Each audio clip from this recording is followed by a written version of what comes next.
Mınakей, uy sağandın жаңы ыкмасын таап алдым. Орекинде сатылат экен. Уйдун үртүнө салып коет экенсиң.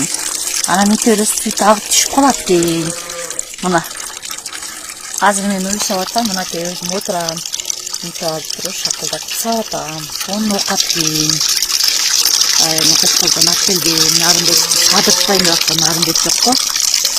Саадым. Уй сагандын жаңы ыкмасы. Sayır ettim. Birinci uyga kaldırdım. Özü mına öğretimde ile. Biri sınavında. Başlıklı boy. Et peşiği var. Anan oşurmak gelip durulu uydu yükkenen gibi merakın. Yürütüne salt koysam. Süt gibi tılağıp düşüp kalak diyeyim.